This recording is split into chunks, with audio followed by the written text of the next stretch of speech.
Good evening, and we begin at 5 with the acrid smell and taste of smoke and haze in our skies because this Tuesday, the Pacific Northwest has the worst air quality in the country thanks to several wildfires burning throughout our region. Vancouver and Portland public schools even canceling outdoor activities because the air is just that bad. Well, thanks for joining us. I'm David Molko. And I'm Laurel Porter. The air is just terrible, isn't it? And the Nakia Creek fire in Washington is among the fires fueling all that smoke. Now, the good news tonight is that firefighters have made steady progress and it's now 5% contained. Christelle Kumwe is back on the story for us for a third day straight this evening from Washougal. Christelle, what's it like out there? Yeah, David, it is smoky and we are also seeing some cooler temperatures. And with that said, today, fire officials are optimistic because of improving weather conditions. And as they continue to battle this blaze, the investigation into the cause of the fire continues as well.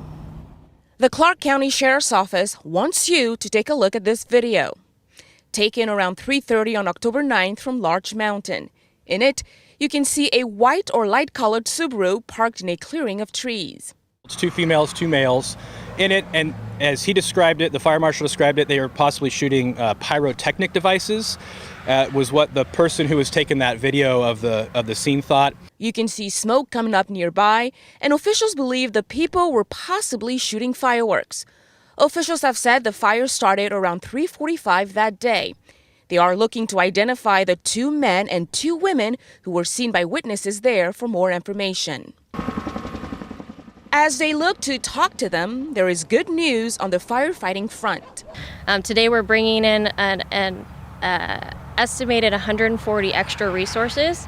So there's going to be a lot more resources out on the fire. That's going to be firefighters, aircraft. Natalie Weber with the Oregon Department of Forestry says 380 personnel are now engaged, and recent weather conditions are working in their favors. It is a little bit foggy in the mornings. We're having really high relative humidity recoveries overnight, which is very helpful to the fire behavior that we're seeing. Better mapping put the fire at just under 1,800 acres, and evacuation levels are dropping dramatically. And once we feel like there's appropriate risk levels, they'll start trying to reduce those with the goal, obviously, of getting people back into their homes. When the fire blew up Sunday, over 3,000 people were told to go now in a level 3 evacuation order. Then Monday night, it was reduced down to just 550 people. And we're not seeing those runs like we were seeing on Sunday, so that is really good news. With favorable weather conditions and extra hands on deck to battle this blaze, officials are feeling optimistic. So I think we'll be in pretty good shape. I expect our containment numbers to go up. Operations has a really good plan to secure this fire in the coming days. When it comes to the investigation into the cause of the fire, anyone with information is asked to contact the Clark County Fire Marshal's office.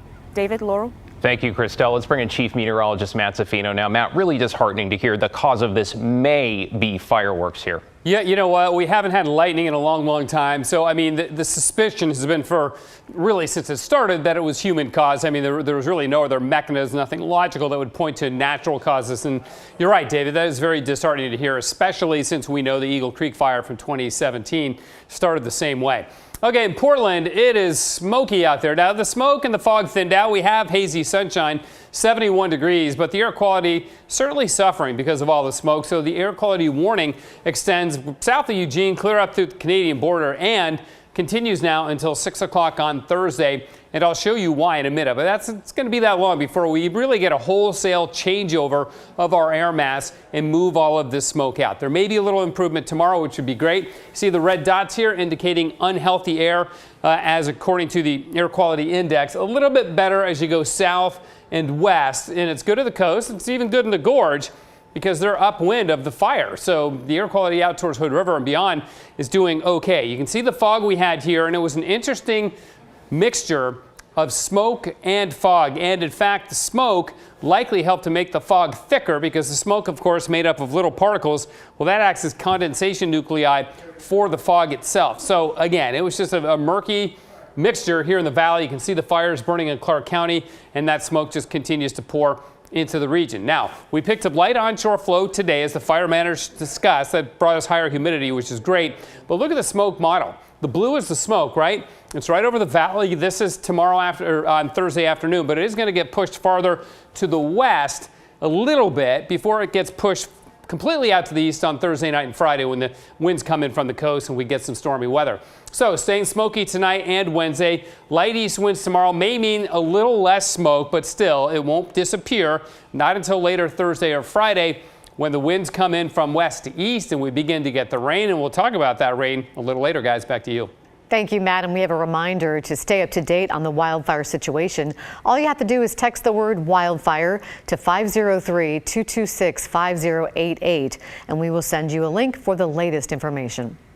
To other headlines this evening, Portland food trucks are facing new rules when it comes to how they manage their water. So starting in January, they'll have to be connected to city sewer lines or have their sink water pumped.